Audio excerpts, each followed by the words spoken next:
Tuhan, kemurahan-Mu dalam hidup kami lebih daripada itu. Kami mengucap syukur buat kebaikan kemurahan Tuhan dalam kehidupan kami. Mari saudara, sekarang kita mau bersama-sama bersatu kita berdoa. Doa Bapa kami, mari ulangi seperti apa yang saya ucapkan. Bapa kami yang ada di surga. Bapa kami yang ada di surga. Dikuduskanlah namamu. Dikuduskanlah namamu.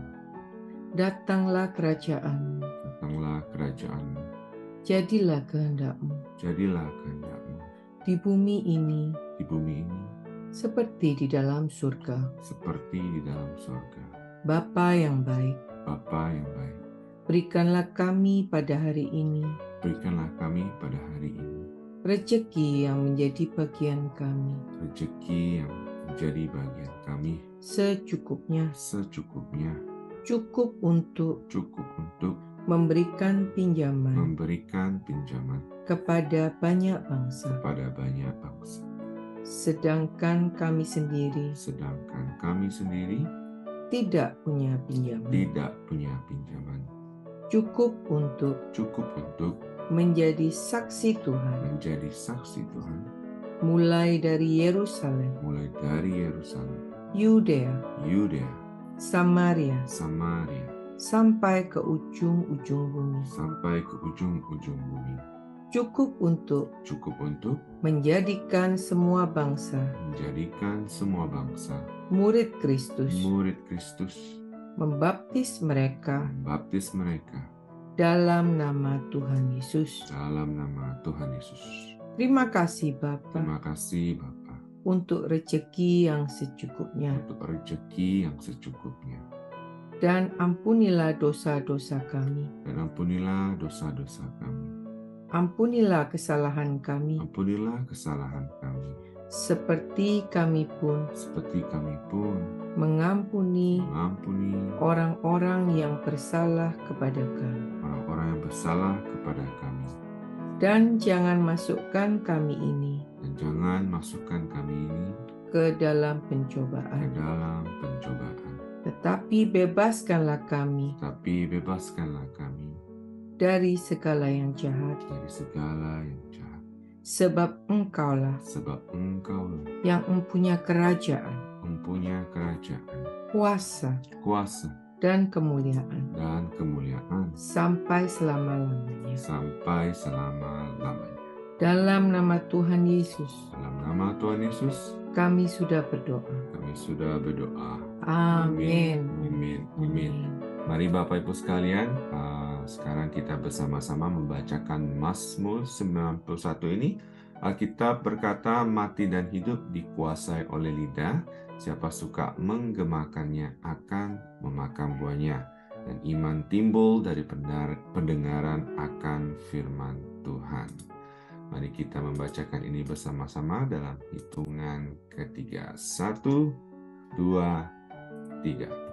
Orang yang duduk dalam lindungan yang maha tinggi akan bermalam dalam naungan yang maha kuasa, akan berkata kepada Tuhan, tempat perlindunganku dan kubu pertahananku, Allahku yang kupercayai. Sungguh Tuhanlah yang akan melepaskan aku dari jerat penangkap burung dan dari penyakit sampar yang busuk. Dengan kepaknya Tuhan akan melindungi aku. Di bawah sayapnya aku akan berlindung. Kesetiaan Tuhan ialah perisai dan pagar tembok. Amin, amin, amin. Aku tak usah takut terhadap kedahsyatan malam, terhadap panah yang terbang di waktu siang, terhadap penyakit sampar yang berjalan di dalam gelap, terhadap penyakit menular yang mengamuk di waktu petang. Walau 1.000 orang rebah di sisiku dan 10.000 di sebelah kananku, tetapi itu tidak akan menimpa aku. Aku hanya menontonnya dengan mataku sendiri dan melihat pembalasan terhadap orang-orang fasik. sebab Tuhan ialah tempat perlindunganku, yang maha tinggi telah kubuat tempat perteduhanku. Amin, amin, amin. Malapetaka tidak akan menimpa aku, dan tulah tidak akan mendekat kepada kemahku. Sebab malaikat-malaikat Tuhan akan diperintahkan oleh Tuhan kepadaku untuk menjaga aku di segala jalanku. Para malaikat Tuhan akan menentang aku di atas tangannya, supaya kakiku jangan terantuk kepada batu. Singa dan ular tedung akan aku langkahi. Aku akan menginjak anak singa dan ular naga. Sungguh hatiku melekat kepada Tuhan, maka Tuhan akan meluputkan aku. Tuhan akan membentengi aku, sebab aku mengenal nama. Bila aku berseru kepada Tuhan, Tuhan akan menjawab. Tuhan akan menyertai aku dalam kesesakan. Tuhan akan meluputkan aku dan memuliakan aku. Dengan panjang umur akan Tuhan kenyangkan aku, dan akan Tuhan perlihatkan kepadaku keselamatan daripadanya. Amin, amin, amin. Mari kita berdoa bersama-sama untuk firman Tuhan pada hari ini. Tuhan, kami mengucap syukur untuk pagi hari ini, Tuhan. Kami mau duduk, diam, mendengar firman-Mu. Kami mau mempersiapkan hati kami, Tuhan. Biarlah Engkau berbicara kepada kami dan urapi, Tuhan, hamba-Mu, Evangelis Nika Anderson, Tuhan. Pakai beliau, biarlah apa yang keluar dari mulutnya, Tuhan, datang daripada Engkau. Firman-Mu yang ditaburkan akan jatuh ke tanah yang subur, melipat ganda berbuah, Tuhan, dan memuliakan Engkau. Terima kasih Tuhan, di dalam nama Yesus kami sudah berdoa semua. Katakan, amin, amin, amin. Salam revival, salam kebangkitan. Selamat pagi Bapak Ibu sekalian. Senang sekali kita boleh bertemu lagi di pagi hari ini atau sore di waktu Indonesia. Hari ini kita akan dilayani oleh Evangelis Nika Anderson. Kita mau mendengarkan firman Tuhan, jangan lupa catat dan juga menjadi pelaku firman Tuhan. Shalom, Evangelis Nika Anderson, apa kabarnya? Shalom William and Cecilia. Ya, senang sekali. Shalom Bapak Ibu, saudara-saudari yang terkasih di dalam Tuhan. Puji Tuhan untuk waktu dan kesempatannya. Kita akan merenungkan firman Tuhan bersama-sama ya. Hal yang penting dalam kehidupan ini adalah bagaimana kita ini kan semua mau sukses ya. Mau hidup sukses, mau hidup berhasil, itu impian semua. Bahkan waktu kita masih kecil, kita punya impian kalau sudah besar menjadi apa, dan seterusnya. Oleh sebab itu dalam hidup ini kita butuh kesiapan. Kita butuh kesiapan. Mau melakukan segala apapun kita butuh kesiapan. Mau kerja kita butuh kesiapan. Mau segala yang kita lakukan kita butuh kesiapan. Tetapi dalam kesiapan ini kita nggak bisa mendapatkan hasil maksimal sesuai yang kita harapkan. Kalau hati kita ini nggak benar. Jadi siap bukan hanya sekedar dari kita, tindakan kita atau sikap kita ini menentukan dari hati kita. Jadi bukan hanya sekedar sikap dan tindakan kita, tetapi hati kita ini harus siap. Karena kalau hati kita siap, akan mempengaruhi segala masalah-masalah yang akan kita hadapi. Karena kita begitu keluar rumah, kita tuh sudah harus siap. Ada masalah atau tidak ada masalah, kita harus siap. Jadi firman Tuhan pada hari ini adalah hatiku siap. Ini tema yang akan kita bicarakan bersama-sama, kita renungkan bersama-sama. Karena jika hati kita siap, maka kita akan menjadi kuat dalam menghadapi masalah apapun. Jadi tidak usah takut, tidak usah khawatir, karena kita punya Tuhan yang hebat. Masih ingat Mazmur 121? Tuhanlah penjaga Israel yang tidak tertidur. Untuk itu kita memiliki hati yang siap, itu memerlukan waktu. proses untuk supaya hati kita ini siap ya. Nah, kita masih ingat cerita kisah Raja Daud. Pada waktu Raja Daud diurapi oleh Nabi Samuel, dia nggak langsung menjadi raja menggantikan Raja Saul. Enggak.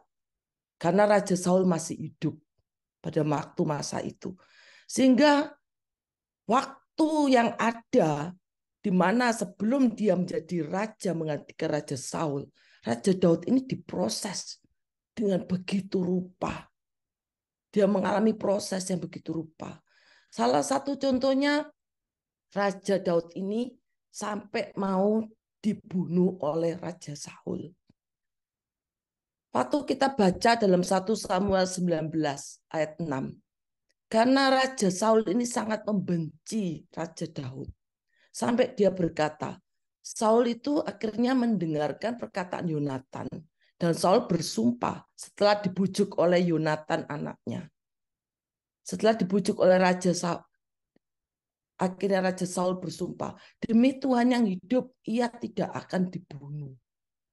Sampai Raja Saul itu bersumpah setelah dibujuk, setelah dikasih tahu oleh Yonatan anaknya dari Raja Saul ini bahwa Raja Saul ini tuh baik, tidak ada maksud apa-apa dan sebagainya.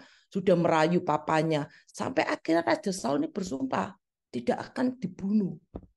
Dia sampai bersumpah demi Tuhan yang hidup. Tetapi kita lihat kisah selanjutnya. Tetapi Raja Saul ini tidak menepati janjinya. Yaitulah manusia. Manusia bisa mengecewakan. Seorang raja bisa mengecewakan. Padahal dia sesumpah loh demi nama Tuhan. Tetapi dia tetap mau berikhtiar membunuh daripada Raja Daud ini. Singkat cerita kalau kita lihat di dalam 1 Samuel 24. Di mana Raja Saul tetap mengejar-ngejar Raja Daud. Sampai bawa pasukan dan sebagainya. Tetapi memang dalam proses itu Tuhan meluputkan Raja Daud ini dengan berbagai cara. Akhirnya di dalam gua, Raja Daud masuk dalam gua, tetapi Raja Saul juga masuk dalam gua itu, tetapi tidak sampai ke belakang. Di mana Raja Daud melihat Raja Saul di depan mata. Kalau kita melihat musuh kita, bahkan dia dikasih tahu kesempatan ini untuk kita membunuh musuh, Tuhan menyerahkan musuh dalam tanganmu. Tetapi Raja Daud ini apa yang dikatakannya? Di dalam 1 Samuel 24, Raja Daud ini raja yang luar biasa. Kita harus contoh dalam kehidupannya. Di mana dia bilang, dialah raja yang diurapi oleh Tuhan. Kita tidak boleh menyentuhnya. Biar Tuhan yang menjadi hakim. Akhirnya cuma dipotong. Punca jubah daripada Raja Saul itu cuma dipotong. Ya singkat cerita, Raja Saul mau pergi dipanggillah oleh Raja Daud. Dia ditunjukin, ini loh aku sudah potong puncak jubahmu. Tetapi aku tidak menjamah, aku tidak membunuh. Dia waktu bertemu dengan Raja Saul, waktu memanggil dia sampai berlutut di hadapan Raja Saul. Begitu luar biasa sikap respon daripada Raja Daud ini terhadap Raja Saul. Di mana seseorang musuh yang jelas-jelas di depan matanya yang mau membunuh dia berkali-kali sampai Raja Daud harus lari. Tetapi saat di depan mata dia tahu inilah raja yang diurapi Tuhan. Kita tidak boleh menyentuh seseorang yang diurapi Tuhan. Biar Tuhan yang menjadi hakim. Jadi akhirnya Raja Saul tidak jadi membunuh daripada Raja Daud. Puji Tuhan, kita melihat kebenaran di situ ya. Dan kita lihat juga di dalam Mazmur 57. Mari kita buka sama-sama. Mazmur 57 ayat 1 sampai 12. Di mana hatinya Raja Daud ini siap ya dalam menghadapi perkara yang sangat besar dalam hidupnya. Bagaimana dengan kita? Kita harus memiliki hati yang siap. Mari katakan bersama saya, hatiku siap. Hatiku siap. Kalau kita memiliki hati yang siap, kita ini tidak usah takut, tidak usah khawatir dalam menghadapi masalah. Kita tidak hari ini kita puji Tuhan ya tidak mengalami masalah seperti Raja Daud. Seorang Raja Daud tidak memiliki masalah sebesar Raja Daud sampai ada musuh mau mencabut nyawanya. Itu suatu perkara yang sulit. Kira-kira kalau kita manusia biasa, kita udah mundur ya. Aduh, takut ini jadi raja. Ternyata jadi raja tuh bukan enak-enak banget ya. Mau jadi raja harus sampai mengalami proses yang demikian rupa. Tetapi itu peristiwa diizinkan oleh Tuhan. Sehingga Raja Daud menjadi kuat imannya, semakin lebih dekat dengan Tuhan. Sehingga dia memiliki pengalaman-pengalaman bersamanya. Respon ini yang sangat penting ya.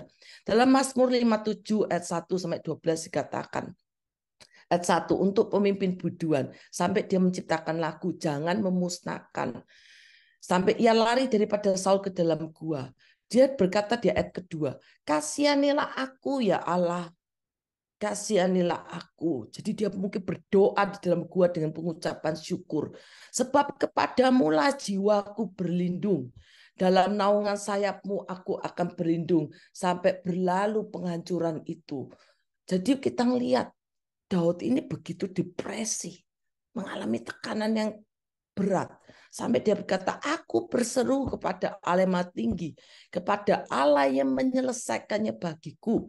Sampai memohon di ayat keempat, kiranya ia mengirim utusan dari surga dan menyelamatkan aku, mencela orang-orang yang menginjak-injak aku. Selah, kiranya Allah mengirim kasih setia dan kebenarannya. Sampai dikatakan di ayat 5, dia berandai-andai sampai dia berpikir, aku ini seperti terbaring di tengah-tengah singa yang suka menerkam anak-anak manusia, yang giginya laksana tombak dan panah, lidahnya laksana pedang tajam. Sampai dia berandai, aku ini seperti berada di tengah-tengah singa. Seperti begitu ya. Di ayat ke-6 dia masih bisa memuji Tuhan. Tinggikanlah dirimu, ada pujiannya ya ini ya. Dirimu mengatasi langit ya Allah, biarlah kemuliaanmu mengatasi seluruh bumi. Mereka memasang jaring terhadap langkah-langkahku, ditundukkannya jiwaku. Mereka menggali lubang di depanku, tetapi mereka sendiri jatuh ke dalamnya.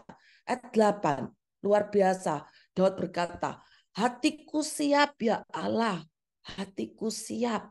Aku mau bernyanyi, aku mau bermazmur. Panggil jiwanya, bangunlah hai jiwaku, bangunlah hai gambus dan kecapi, aku mau membangunkan fajar. Ayat 10, gimana respon Daud? Aku mau bersyukur kepadamu di antara bangsa-bangsa ya Tuhan. Aku mau bermazmur bagimu di antara suku-suku bangsa. Sebab Raja Daud tahu di ayat 11 dikatakan, sebab kasih setiamu besar sampai ke langit dan kebenaranmu sampai ke awan-awan. Ayat ke-12, tinggikanlah dirimu mengatasi langit ya Allah, biarlah kemuliaanmu mengatasi seluruh bumi. Kita melihat di dalam Mazmur ini, hikmat apa yang dapat kita ambil dari Raja Daud saat dikejar-kejar mau dibunuh oleh Raja Saul. Bagaimana kesiapan hati Raja Daud saat menghadapi masalah besar dalam hidupnya dan sampai mengancam jiwanya. Puji syukur kalau kita tidak mengalami masalah sebesar Raja Daud. Terima kasih pada Tuhan. Karena Tuhan besar kasih setianya. Karena kita memiliki Tuhan yang hidup. Makanya Mazmur 91 harus kita katakan setiap hari. Kita menjadi rema dalam hidup kita. Supaya kita minta anugerahnya, penyertaan Tuhan, perlindungan Tuhan itu ada dalam kehidupan kita sekarang dan selama-lamanya, bahkan sampai keturunan kita. Amin. Ada 5 hal yang harus kita pelajari dari respon Raja Daud ini. Sehingga bagaimana Raja Daud ini memiliki hati yang siap. Hati kita ini menentukan langkah kita, menentukan tindakan kita, menentukan sikap kita. Kalau hati kita nggak siap, saat kita mau menentukan langkah berikutnya, bisa kacau balau. Yang pertama, hati kita ini harus siap apa? Berseru. Berseru kepadanya. Kita beriman bahwa Tuhan itu pasti tolong. Seperti Mazmur 121. Dan kita memiliki iman di dalam Mazmur 91. Apapun keadaan kita, apakah kita sudah ditolong atau belum ditolong, tetap cari Tuhan, tetap berdoa, kalau perlu berpuasa. Karena nggak ada jalan lain. Kita datang hanya pada Tuhan. minta penyertaannya, minta perlindungannya, supaya kita ini dijauhkan dari segala bentuk masalah, dari segala apapun. Dan kita harus mendoakan anak-anak kita, mendoakan masa depan anak-anak kita, supaya kelak nanti setelah mereka dewasa benar-benar, mereka benar-benar mengandalkan Tuhan di atas segala Tuhan. Sehingga hidup ini memang Tuhan tidak menjanjikan langit selalu biru. Tuhan tidak menjanjikan demikian. Tetapi Tuhan menjanjikan selalu menyertai. Tetapi kalau kita tidak percaya, itu tidak terjadi. Kita harus percaya, milikilah iman yang kuat. Seperti Raja Daud ini. Bagaimana dia melalui proses yang begitu sangat demikian rupa. Belum jadi raja. Sudah dilantik, diurapi, tapi Raja Saul masih hidup. Dia belum jadi raja pada saat itu. Tapi dia harus mengalami begitu rupa proses. Kita tidak bisa menghindari proses ya, tapi kita harus mengucap syukur. Datang pada Tuhan. Hati kita harus siap ya. Yang kedua, ada 5 hal ya.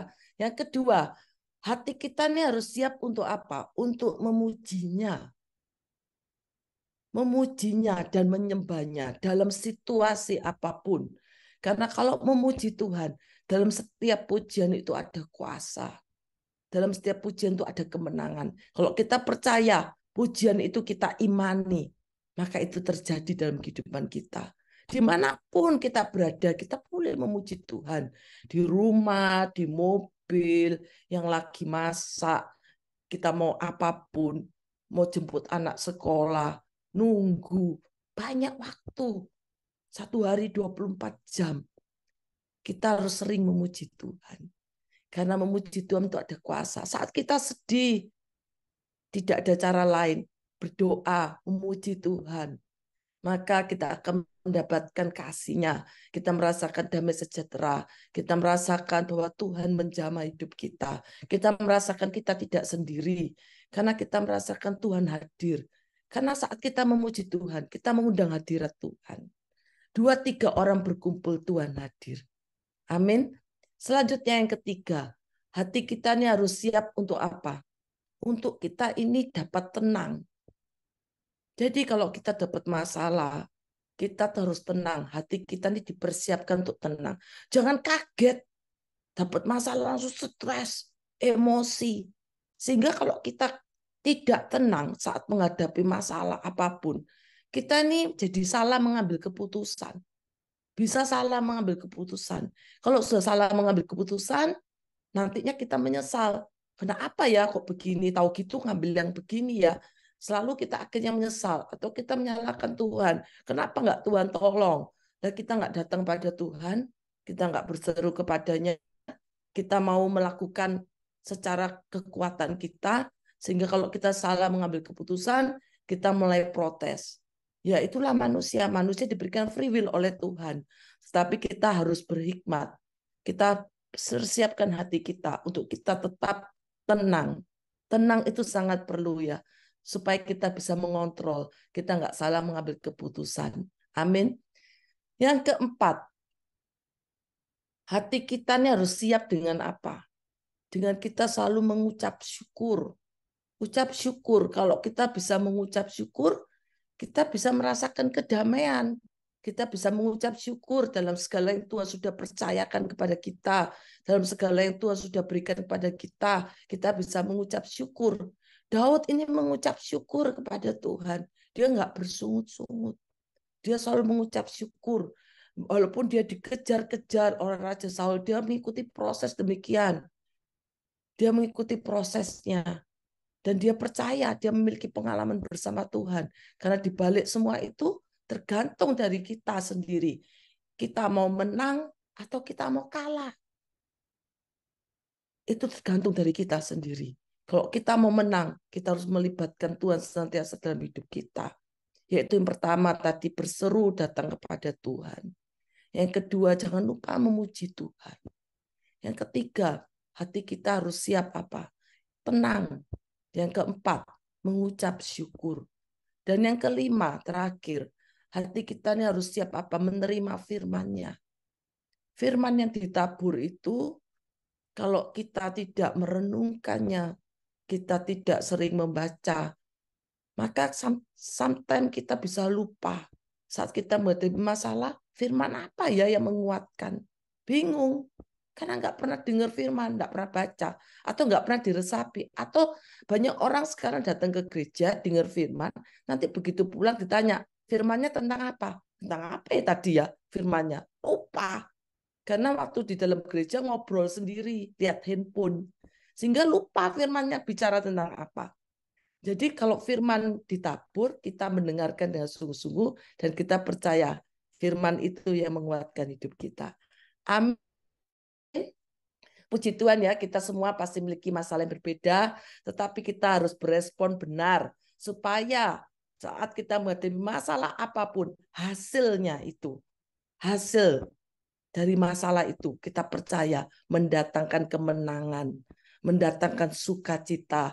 Hasilnya itu mendatangkan kebaikan buat kita. Karena kita tidak sendiri, kita melibatkan Tuhan, kita percaya jika hati kita siap, maka Tuhan berperkara dalam setiap kehidupan kita.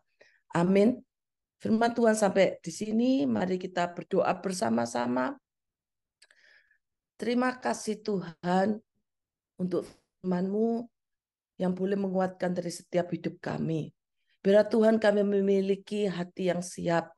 Kami telah belajar dari hamba-Mu Raja Daud Tuhan, di mana Engkau sudah menolong, Engkau sudah meluputkan Raja Daud dari segala bentuk permasalahan. Kami mau belajar dari Raja Daud untuk kami memiliki hati yang siap. Untuk kami memiliki hati yang siap untuk senantiasa berdoa datang kepadamu Tuhan. Dan memiliki iman yang kuat di dalam-Mu. Dan kami boleh senantiasa memuji dan memuliakan nama-Mu. Kami boleh menyiapkan hati kami untuk kami tetap tenang.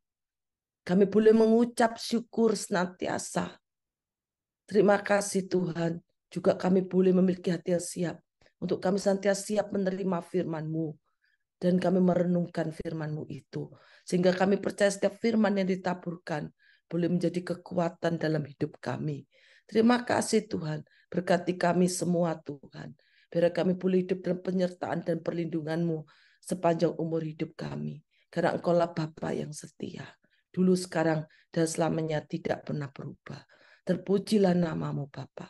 Dalam nama Yesus Tuhan yang percaya bersama saya katakan amin.